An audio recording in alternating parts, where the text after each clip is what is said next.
Rice Fame Group supports the legacies of HBCUs.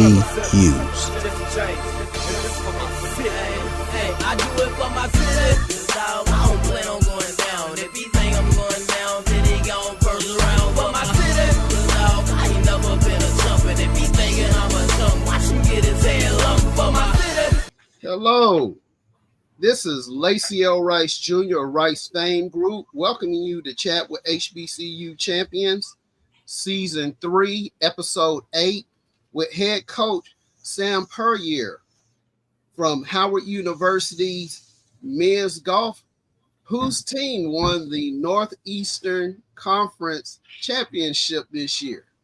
So congratulations once again, Coach. This is starting to be this is starting to be a great tradition here. I appreciate it. Yeah, we're excited. You know, winning never gets old. So we're at a point now where we're just trying to, I kind of say it's like building, you just keep trying to put the screws in the proper joints and getting good materials. And then if you do that, everything else just kind of takes care of itself. So, yeah, we're excited. Thanks again for having me. And just want to keep the ball rolling. Yes, sir. Yes, sir. This is actually this is our third year doing this, and you've been here all 3 years. So yes, well, and we say, like I say, we're just working really hard, and a lot of times I tell the players a lot, just keep your head down and do the work, and then I think everything else at that point will take care of itself. We've been blessed in ways that the students are believing what I'm saying about putting the work in. And this year was a great example. I mean, had it not been for the two freshmen that we have, we wouldn't have won an NEC title. They both came through in the second round, both shot 68. And to be able to count on young folk like that, at the same time, you have to have that to win, and sometimes you don't get your opportunity until you get your opportunity for some of those guys, and at that point, it all seems to fall in place and work out. But they had put the work in. They had taken a lot of beatings in practice. They had shot some bad scores and kept working, and the scores got better and better. And they put the time in the gym, and every guy on the team got better. From August to May, and that's all you can ask for, honestly. Because to me, it's never where a student starts when they come into your program in August. Even if they're returners, it's where they end up in May. If they're better, they've worked hard and they put the work in. So that's pretty exciting. Okay. Well, that's a testament to your recruiting as well as your coaching. And so, it's great to see the work that you've done there at Howard. We will talk about your background here in a moment. But for those who had not seen previous episodes, the Howard program was actually started with a gift from, I can call him a legend now, this is undeniable, but NBA legend Steph Curry helped seed that program. And I can honestly say his investment was well spent. Yeah, I think so. I think the one thing it's funny, I shared this just the other day. The one thing that has happened here is students are graduating. Students are getting incredible experiences on the golf course, and they're getting better. And for the students that want to go off into business, they've been able to get really, really good jobs. And for a couple of the kids we've had that want to play long term, they both turned professional. And even after a month and a half max, one of those kids has already won a professional event. So it just takes time. I mean, those guys, when they graduated, were really, really good players, good enough now to play pro, but they weren't that good when they got here. They were good players, but they weren't as good as they were when they left 4 years later. And so we're just trying to give everybody an opportunity for dreams to come true. Period. Okay. Well, let's talk a bit about your background, because really Howard picked the right person to help start that program, and you know, and that wasn't just based on you being just, you know, somebody that somebody else knew or something else like that. That your background is in and of itself is incredible. Well, I appreciate that. I've been able to, I've been able to coach at a lot of good places. I coached at Stanford, Michigan State, uh, prior to coming here. And so that being the case, um, you know, for me, I'll put it to you this way. I know what a good program has to have. I also know what a good program needs. And I found that one of my strengths has been to come into a program and create building blocks. Because I feel like one of my talents, I'm able to evaluate and assess. And I can take what I'm looking at and in essence build it into something. And so in the case here, we didn't have anything in place.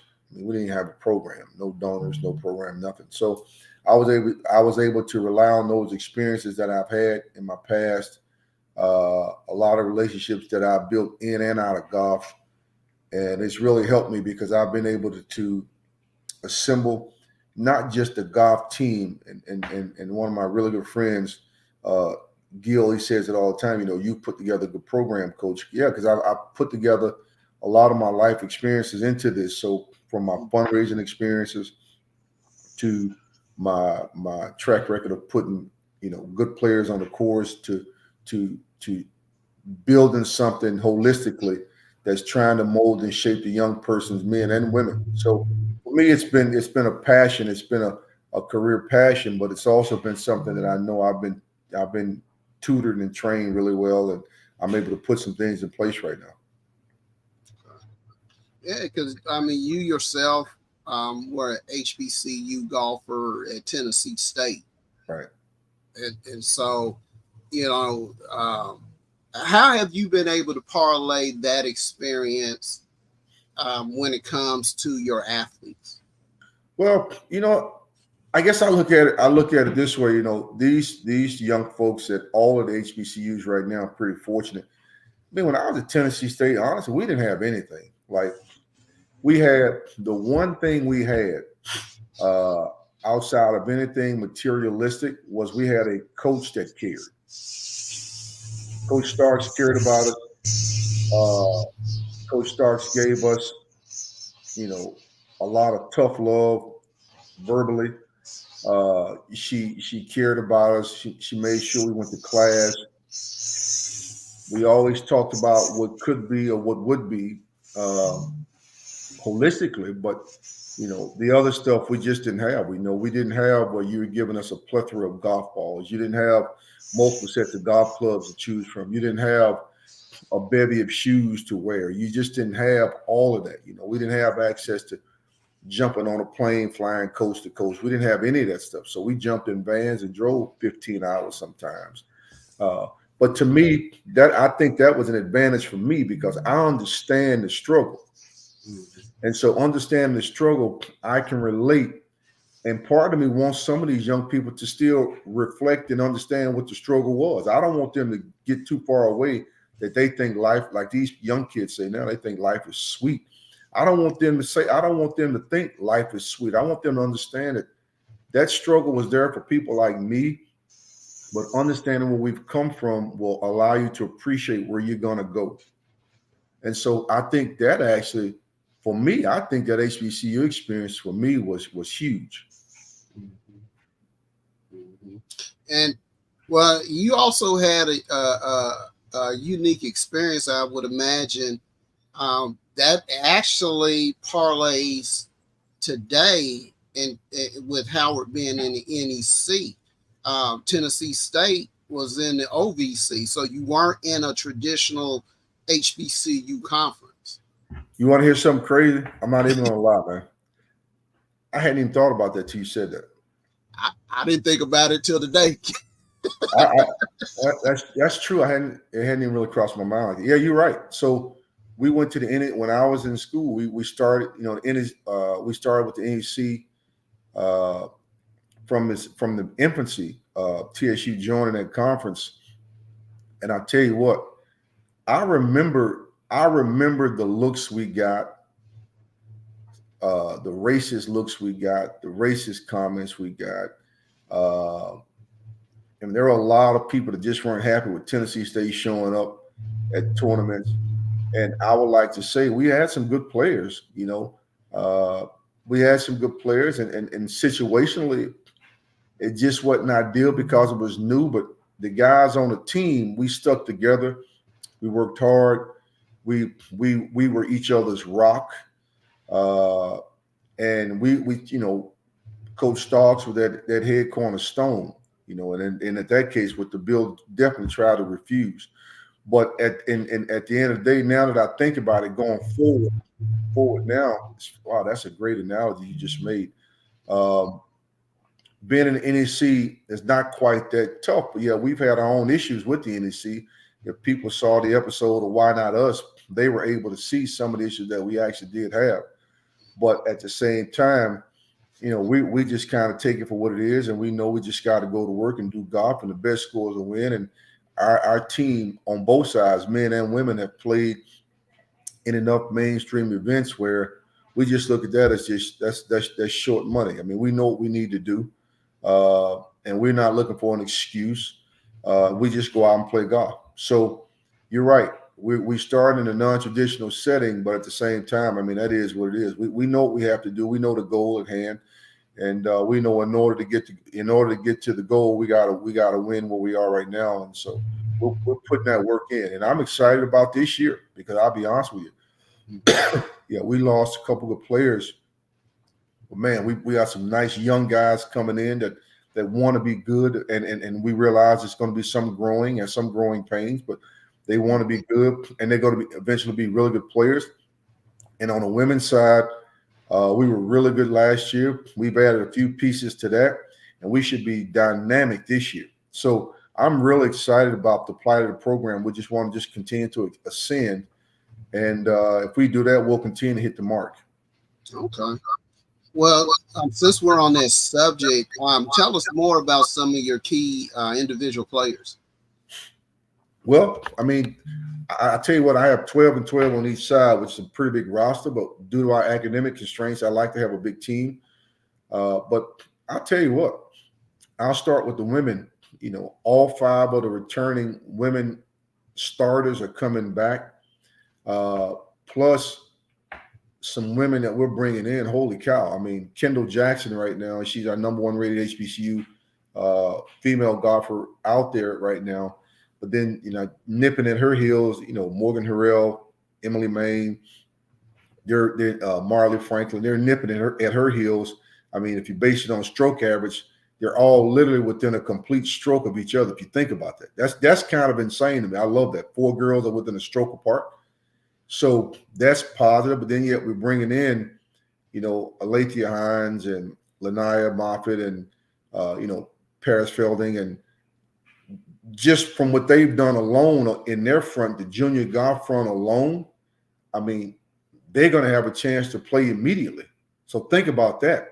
Those 4 ladies that I mentioned initially are within a stroke apart, yet they're getting ready to be pushed by 3 women coming in that want and expect to be able to play. That's huge. On the men's side, we'll return, Marcus Smith will probably be the best returner that we have as it relates to stroke wise. But at the same time, he had, 3 other young guys that played some level of postseason, from Keziah Demosi to Mitchell Gray to Bear Huff. All those guys played. But then you're also returning a veteran guy that has been a part of our success for the last 4 years. And he's played in every level of event we've played in, Joshua Siplin. And I'm not even putting these in any type of chronological order, but all 5 of those guys will have a shot to continue to play. But now on the flip side, we're bringing in some young guys, Cassius Blake from the UK, really good player. I just watched him play a few weeks ago, where he'll come in and fight for a spot. He's already competed with some of these guys. Jonathan Makonda, incredible golfer. John just had a fantastic summer to this point, put up some fantastic scores. He just won an event last week, 7 under. He's playing great golf. One of our, hidden secrets, we have a kid coming in, Mathis Peroni, coming in from Metz from France, and really good player. Not just the events, but even on paper. Just those three alone should have a chance to come in. And then we have another guy coming in, transfer, Caden Cannon. From right now, we're at a really, really good point right now, to where I'm convinced. And then some of the other guys that didn't play as much last year that I know are putting the work in this summer are trying to make that lineup. Iron sharpens iron. So I'm imagining every guy is going to get better just based on having a chance to compete with each other. Okay. And you mentioned your women first. Then your women were runner up, right? Yeah, the women finished second in the NEC, and they finished second at the PGA Works. So they're super close. This should be the year for the women. The expectation when we built the program was that this would be the year.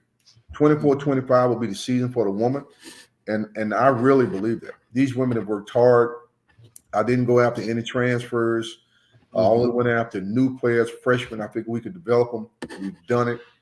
And now we've added our first transfer coming in this year. Well, I'm excited about this year.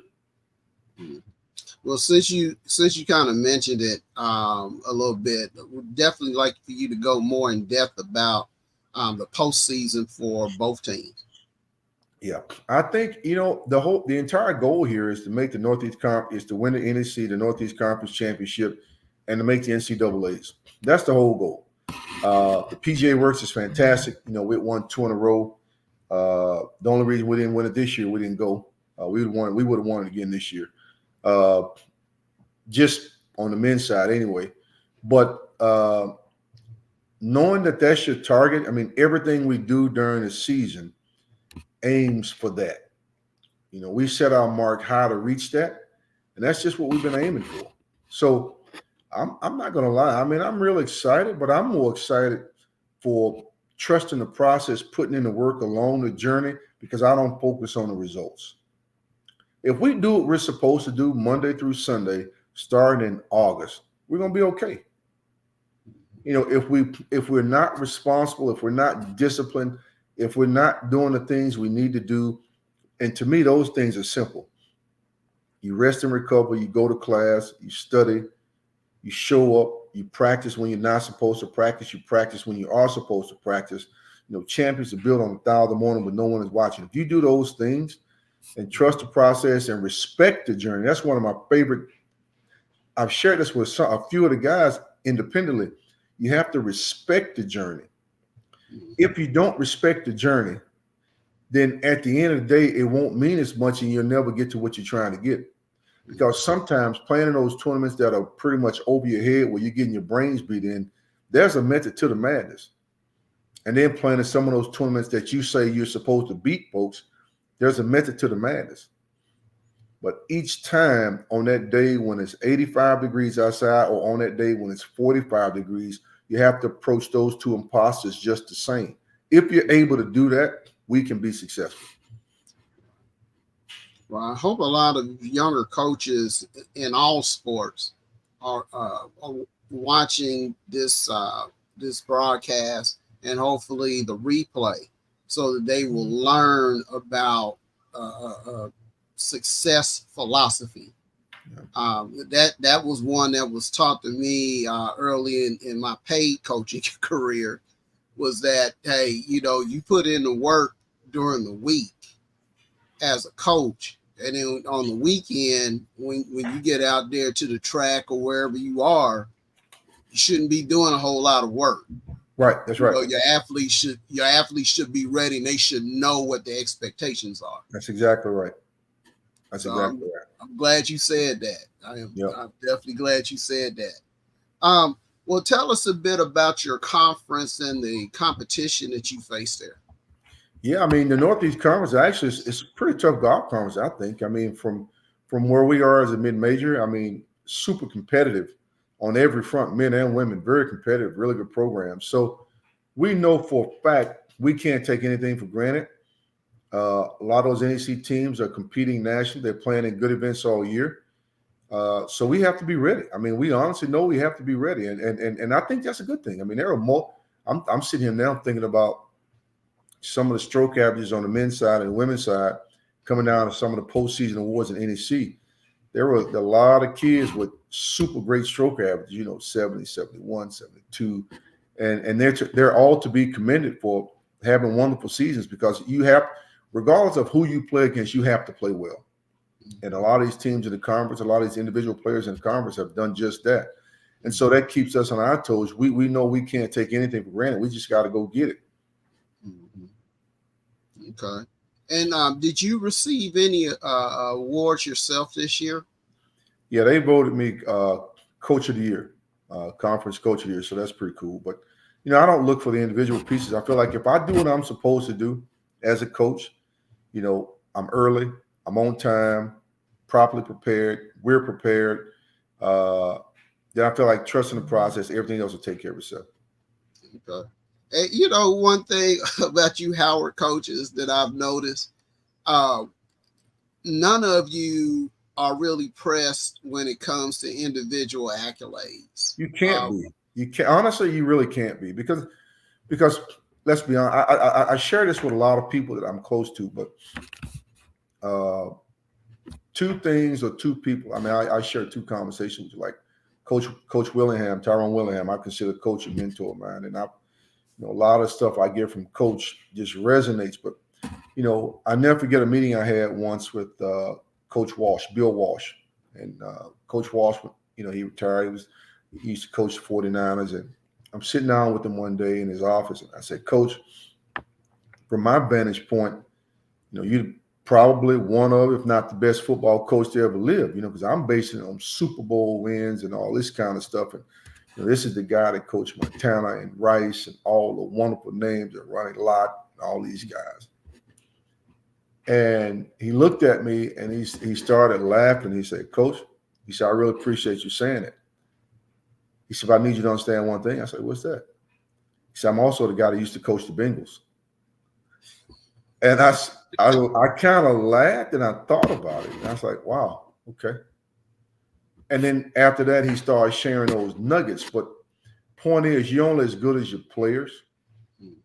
If you can be a great coach, but if you don't assemble a great cast of characters to put on the course, and they can go out and compete and get the job done, I mean, at that point, who's to say how great you really are?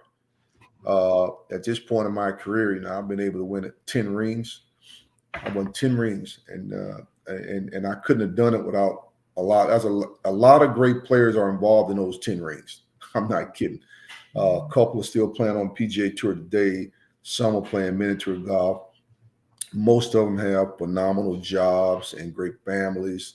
From my vantage point, where I stand, they've all been great people. They've all lived productive lives. To me, that makes me a great coach. Knowing that these young people have gone on and doing the things they really want to do, I'm more proud of that than anything else, honestly. Right. Yeah, that's very important, and like I said, that's a great philosophy, because I know there are coaches out there chasing certain things, chasing the accolades so they can build a resume and things like that. But like I said, when it comes to the Howard coaches, and I've interviewed quite a few of you, and I've asked the same question, and all of you are primarily like, well, hey, this is all about the student athletes. Yep, it's not about me. That's right, 100%. Coach, you've mentioned several of your prospects and how several of your recruits. Yeah. Let me rephrase that.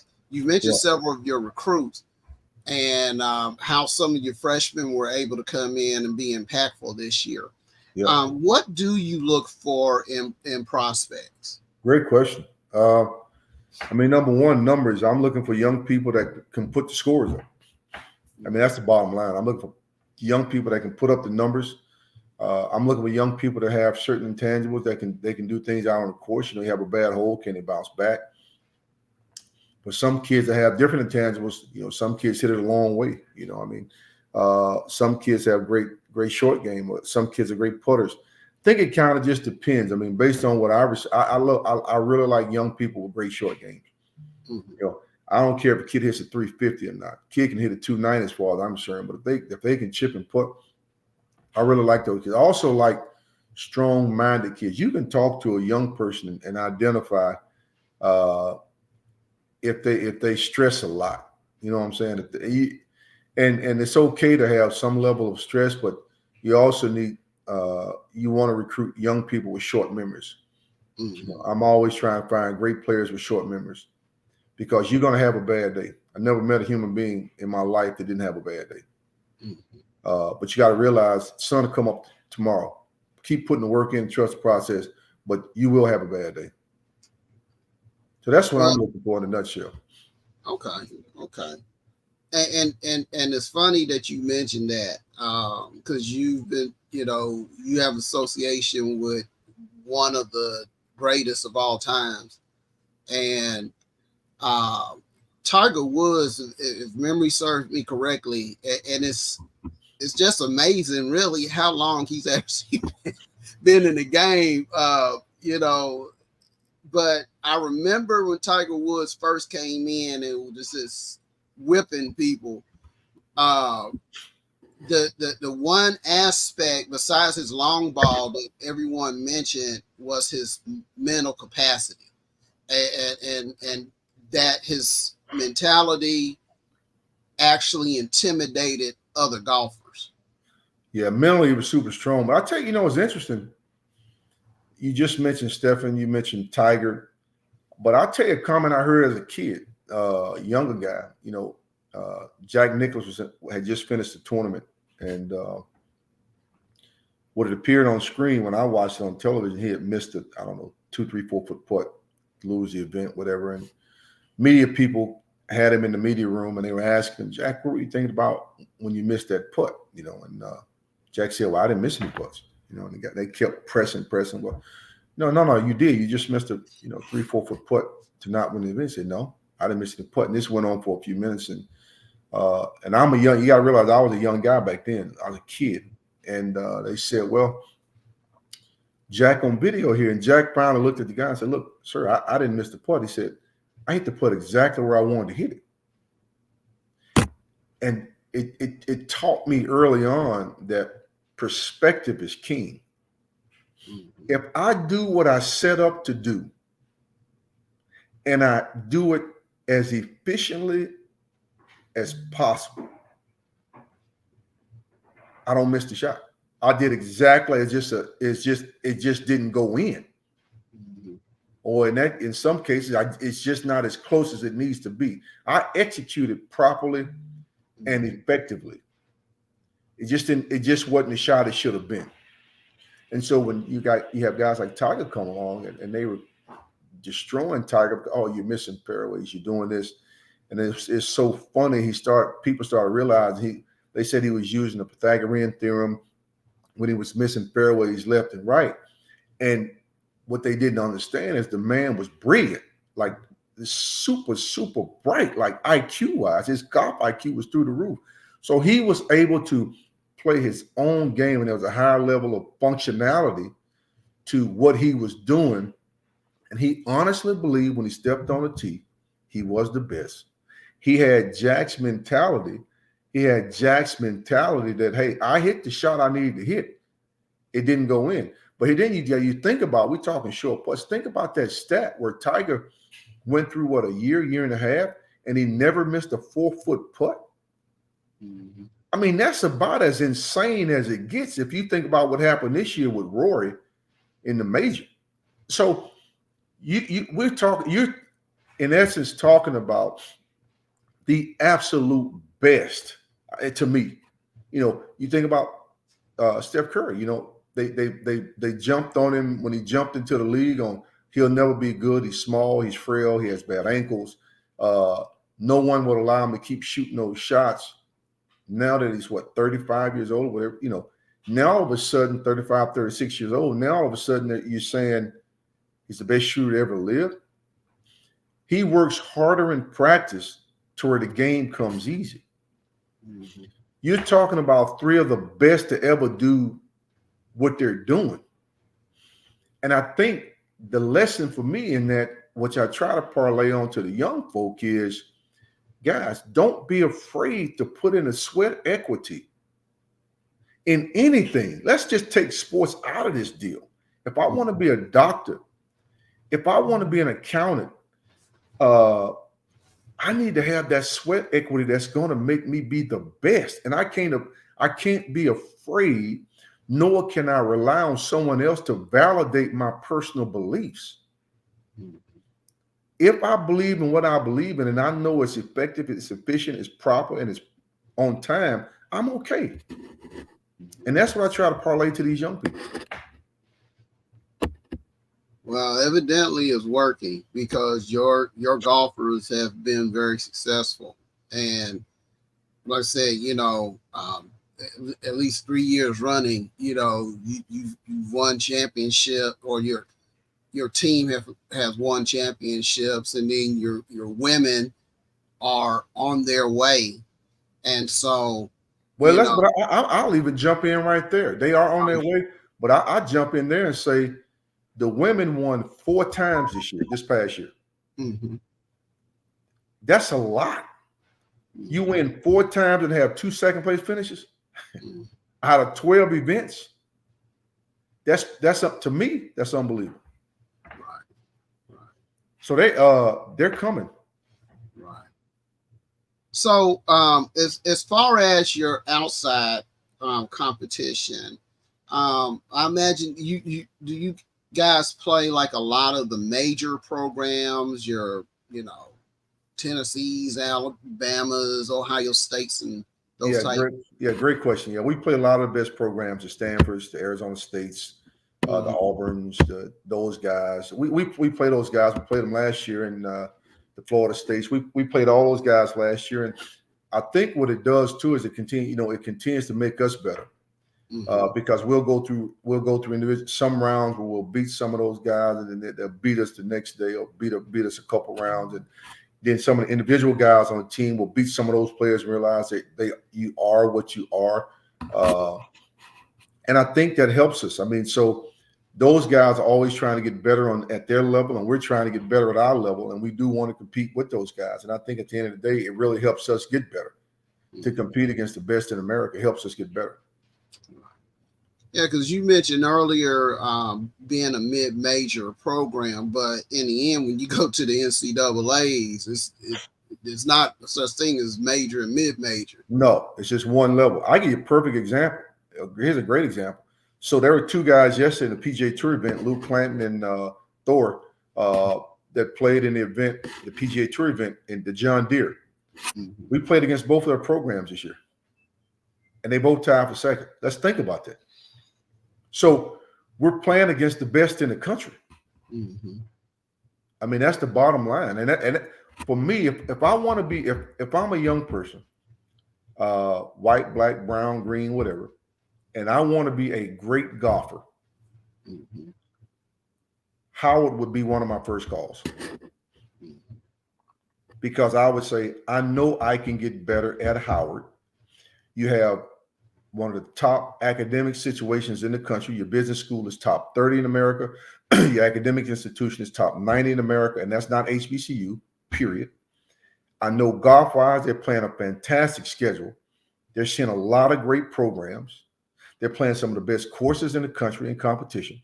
They're able to compete coast to coast. They have unbelievable practice facilities, great courses where they can go practice. I'm not sure what else you would ask for in order to be great. Well, and since you brought it up, you seem to be ahead of me on my questions today. But since you brought it up, tell us a bit more about Howard, the institution, the Mecca, and, how your athletes come into that program with the understanding of where they are. Well, I think Howard is built on the academic side. Let's start there first. I mean, Howard is built on the academic side. And I think trying to convince the old guard that athletics plays an integral role is always a gargantuan task. But I think the university has done a great job. I think they've put really good people in place that support the academics. Dr. Evers and Kerry Davis and Paul Bow and these folks on the academic side, and they report.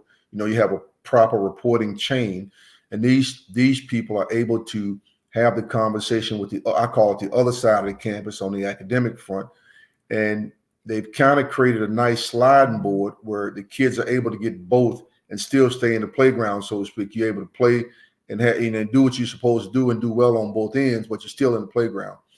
And I think that within itself has really helped elevate athletics at Howard. I mean, if you notice right now for what David Oliver has done track, if you notice what Kenny Blakeney has done in basketball, if you notice what Larry has done in football, like right now you look at Coach Ty, what she's doing in women's basketball. I mean, just think about softball. My God, they won 30-some games this year. I mean, what Nick has done in swimming.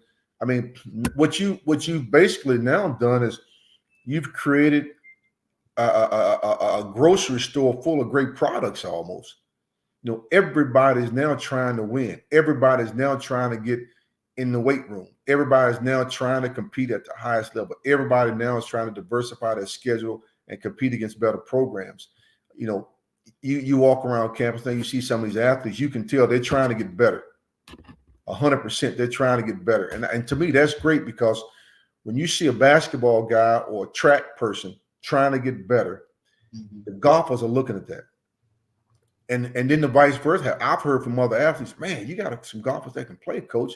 I wish I played golf. And these from football players, I'm laughing. And so it becomes a campus of mutual respect. Mm-hmm. You have to have that at every institution that I named earlier where I've been. There's been a level of mutual respect. You have to have that.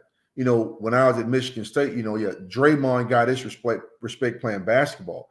But when Draymond went to the football game, Kirk Cousins had his respect playing football. Stanford was the same way. Yeah, Stanford golf was good, but Stanford tennis, track, water polo, gymnastics, all of that was good. And so when you can conjure up and create that type of success within your athletic programs, you can be very successful. And you just mentioned something that's very interesting. I didn't even think about this until just now. So I imagine you were at Stanford at the same time that Coach Puryear was at Stanford. No, I was there in 2000, basically 2005 through 7, those seasons, and in Michigan State 7 through 11. Okay. But still, those institutions employ high-level coaches. Michigan State, when it's all said and done, they'll probably have 3 men's basketball coaches who are Hall of Famers. Well, not only that, I mean, think about it. When I was at Stanford, they brought in Harbaugh, Jim Harbaugh. I mean, and you could feel the culture shift. You could feel it. And then I would go out and watch some of the football practices, trying to see what I could take and institute within, as an assistant out there with golf, and then you realize you start doing that in different sports. It's just a level of respect. It's amazing to think about what transpired. I'm not going to lie to you. I mean, it's amazing because, you may coach a certain sport, but you can gauge and learn things from other sports as well. And so, like I said, I would imagine, like I said, myself as a coach or as a former coach, I would have loved to have been in some of the situations that you was in, because just to be around that level of personnel in the athletic department at some of these big schools. I was at a major D1 for 1 year. Yeah. And just picking up off of that, I mean, it was amazing. My mentor, he's a Hall of Famer.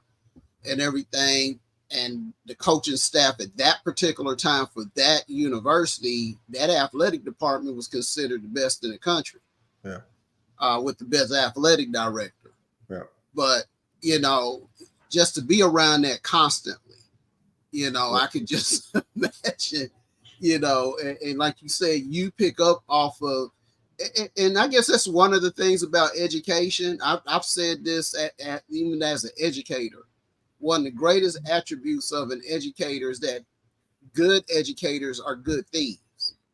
And I'm not saying that in a bad way. I'm just saying that in a way that they know how to take things away from other teachers and to add it into their own mix, so that they can be successful. Yeah, no doubt. I mean, I don't have any ego when it comes to getting advice and learning from someone else. I mean, that's ridiculous. Mm-hmm. I just want to be the best I can possibly be, and there are other people that have done it well and done it better in different sports and different realms of life. And one thing I shared this with one of the guys at my fundraiser this year. I took it straight from Coach Harbaugh. He says this thing now when he was in Michigan, which I love. Who's got it better than us? Nobody. And I love that. I mean, because that's the way that's the way I feel about our golf program right now. Mm-hmm. Mm-hmm. I really do. So I'm excited. I get amped up even thinking about what I'm doing. I get amped up thinking about coaching the new season, recruiting, fundraising. I get excited because I'm like, I'm about to go make a difference. Right. And I'm ready to go. I'm ready to go make a difference. Just the effort, the tireless moments. I mean, just finds me a delightful treat. I'm excited about that. You know what I'm saying? So yeah, this for me, this is a good thing. It's been great. We've had a great run. We've had a great start to this to a brand new program. I had some kids here 4 years, some here 3 years, but now I'm looking excited. I'm excited now for the next 4 years because now I want to do it again. I want to repeat. I want to do it again, and so that keeps me going. Okay. Well, Coach, tell us about how you deal with the mental aspect, for your athletes as well as for your coaching staff. Yeah, so we've used a sports psychologist, and then it's funny now we've gotten to where, and I'm thinking off the top of my head, several of the kids use one, somebody else, and then we have a few use another one. So we've used a few different sports psychologists. I think it's pretty important though. I think at some level on every team, everybody has to have somebody to talk to. That's my personal opinion. Mm-hmm. And that's one thing I dealt with several student athletes who had either attempted suicide or their teammates unfortunately successfully committed suicide. And I hate to use the word successfully, but in talking to them, in all instances, whether they were talking for themselves or they were talking for the other person, it was communication. Communication that, I didn't feel like I had anybody to talk to. I didn't have anybody to go to.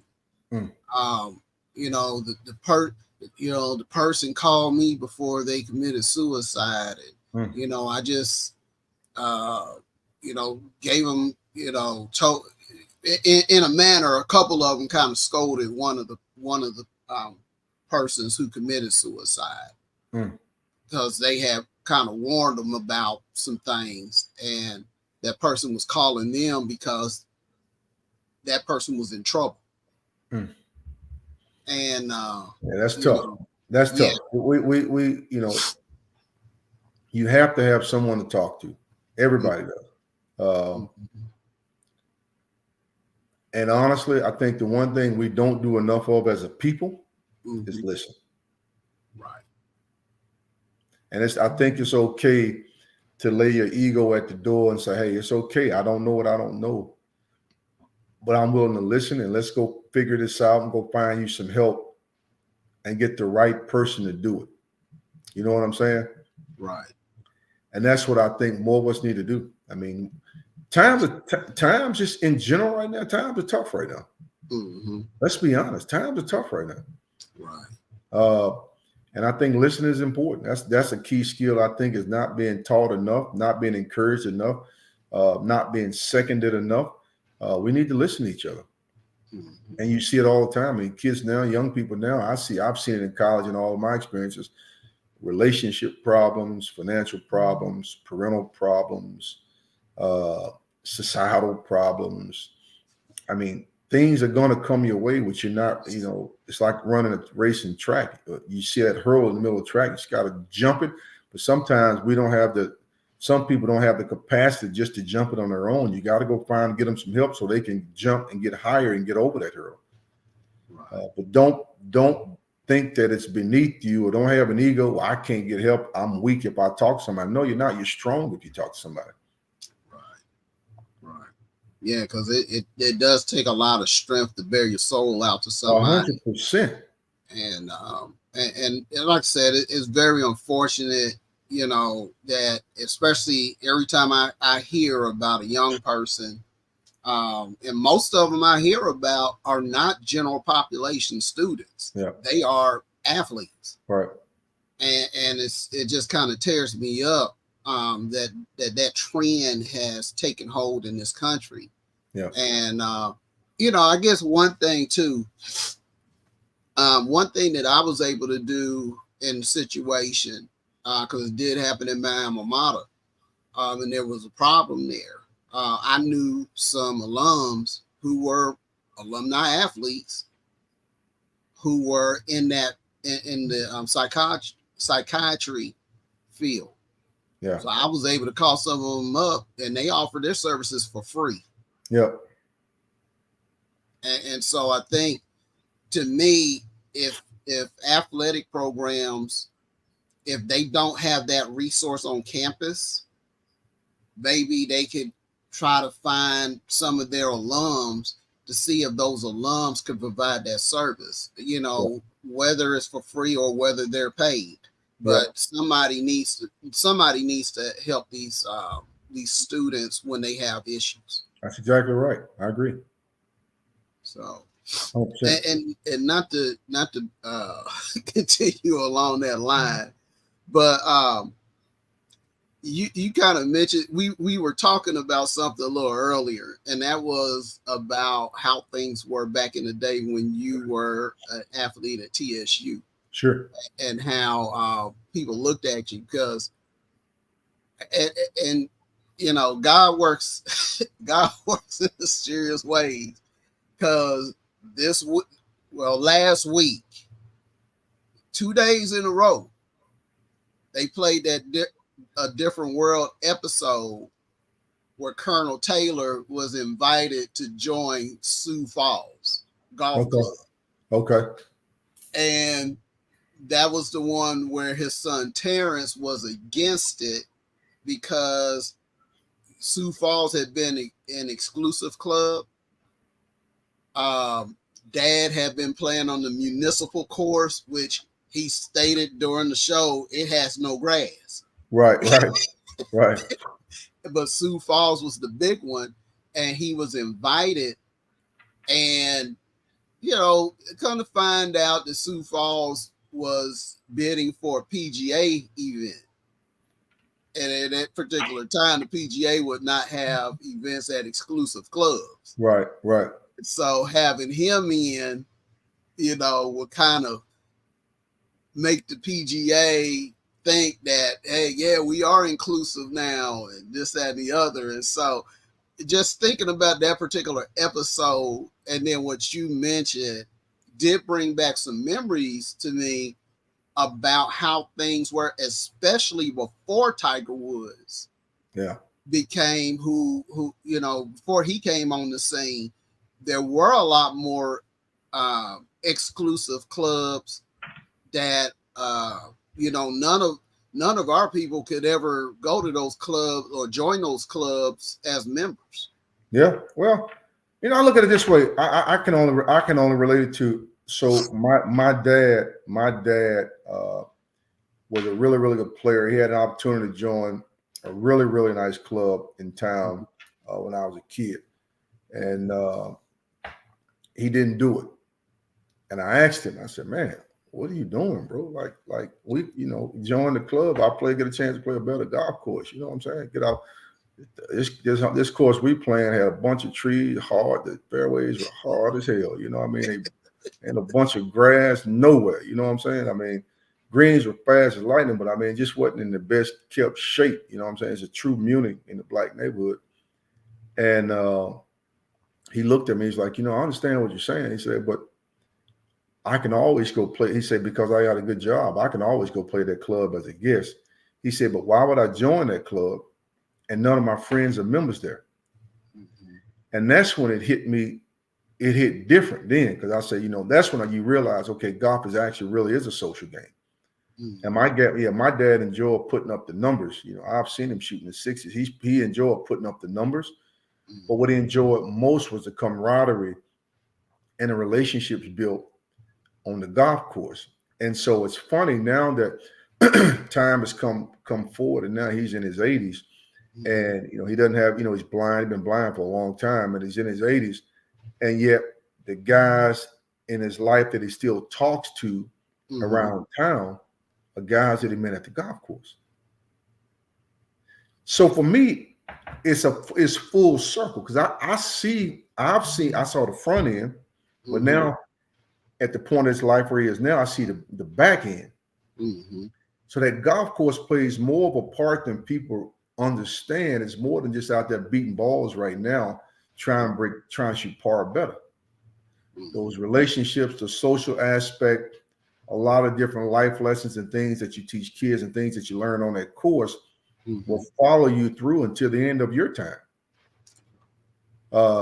So in essence, when I'm out there, it's short-sighted. It's very short-sighted to see, it's not in the best shape, not a lot of grass. It's short-sighted. Big picture is it's life-altering. Mm-hmm. Just that element. Right.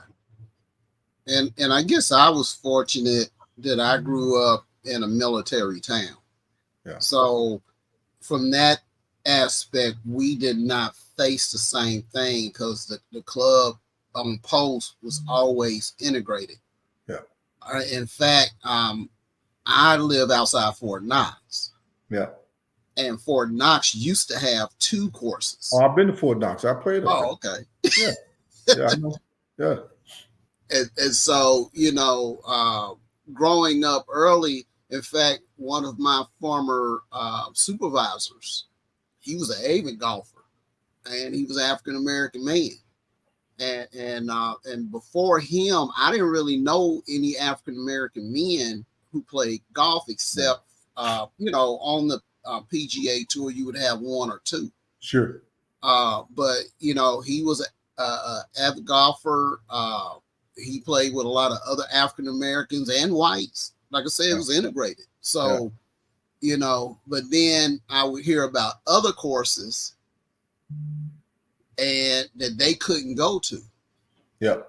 Outside Fort Knox. So that just kind of blew my mind. And I'm glad that Tiger had the effect that he had on the golf world, and that a lot of younger African Americans started picking up golf after watching what he did on the course. I mean, I know a lot of them, a lot of African American businessmen, were golfers, because that's part of business for many of them. Yep. And so, golf has touched a lot of us tangentially, whether we know it or not. And sometimes, whether we're one step removed or 3 or 4, somebody in our orbit plays golf. Mm-hmm. And some of the lessons that they learned on the course, in some respect, have been pushed and parlayed and transferred over to us, honestly. Right.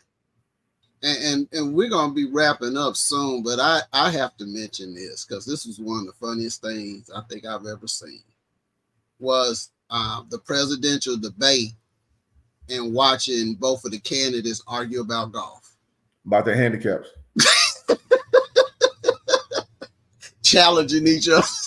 First of all, neither one of those guys can shoot 75, 76 like they said. First of all. And then, yeah, neither one of them can do that.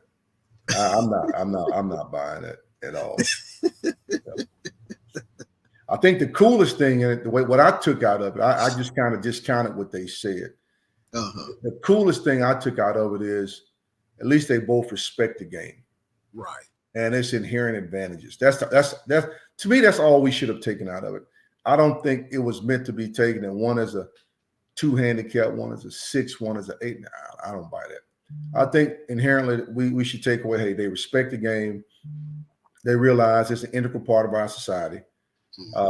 They realize the social element and the respect that it gets across the world. And that's it. I think that should probably be where we just lie right there at the altar. Just leave it there. Right. Yeah. But wouldn't it be wonderful if a lot more people who had conflicts against each other, who can play golf, could just go ahead and settle it out on the golf course versus other means? Oh, absolutely. I mean, no question. I mean, that's the one thing I love about golf is that it's the only game I can think of where I can actually get 4 or 5 hours with an audience of people that I don't know, or that I'm trying to convince and or sell, and I have 4 to 5 hours to do it. I can't go down to the Bank of America or Capital One and deal with their CEO and sit in his office or her office for 5 hours. I mean, that's just impossible. I can't go meet President Biden or President Obama in their office in the White House and sit for 4, 5, 6 hours. But I can play around the golf with them. Right. To me, that's the greatest thing. Right. Well, Coach, I said we're about to start wrapping up, and you mentioned a couple of people who influenced your career. Who are some of your other influences? I say my biggest influence is my dad, no question. My mom and dad, no question about it. They're my number one. They're my number one influences. But again, I respect the journey. There's so many wonderful people along the way. I mean, from Coach Willingham to Ed Mitchell to Conrad Red Stanford to so many people that I've run across that have done a lot, that you sit and listen and you learn. I mean, there are a lot of people like that, I think about in different areas, guys like Roger Groves and these kind of folks that you look up to in different respects and that are great in their own right. Other coaches that I've met along the way. I mean, something I share a lot of times just on personal drive, being a little boy going to a Pistol Pete clinic, basketball. I mean, I remember that stuff. Now he was telling me how it would work in basketball. I was taking what he was saying and figured out how to use it in golf. Tiki Burden, a lot of people may not know Tiki Burden. He played with the Knicks and he was our AAU coach. He worked, I mean, I'm from Winston-Salem, so I went and worked with Tiki, and so did Chris Paul and Josh Howard. We're all from Winston. All of us did. And I think about those lessons when I never forget. I went in there complaining one morning. I had just taken the golf carts out at 5:30 and ridden my bike to the Y to start AAU basketball practice. And I was complaining because it was so early. And this man just read me the new one. And he pushed the ball in my chest and said, "You think you good, huh?" He said, "Play me one-on-one." And that's when I learned there's a difference between you can lift weights and there's a difference between grown man strength. He beat me like a grown man on that basketball court. He beat the brakes. I mean, the way he was fouling me, I'm telling you, my arm was whelped up. I broke my arm. But he was an ex-NBA guy who was teaching a lesson to a kid who thought he knew more than he thought he knew more than he knew. And it taught me the value of that hard work. But there's so many people like that. My one thing I try to do is give every single person that has meant something to me credit. And the lessons that I've learned from those people has made a tremendous difference. But I mean, and I try to learn something from everybody that I run across, honestly. So there are a lot of people. You hate naming people because you might forget people. Right. But there's so many people, there's so many people that have meant a lot to me that I've learned a lot from, Okay. Well, I definitely understand that. Well, Coach, this is the time that, as we prepare to wrap up, that we give you to shout out anyone who you want to shout out. No, I'm just honestly, all I would want to do now is I just want to say thank you to everybody. My shout out is just a large level of thanks. My level of shout out is just a large level of grateful and graciousness and humility. Because there's so many people who help make what I do possible. And I want to thank all of them. And yeah, you're going to go unnamed because there's so many of you, but you never forgotten. It's in my heart. I know who you are, and I truly appreciate you. You know who you are. Okay. Well, thank you very much, Coach.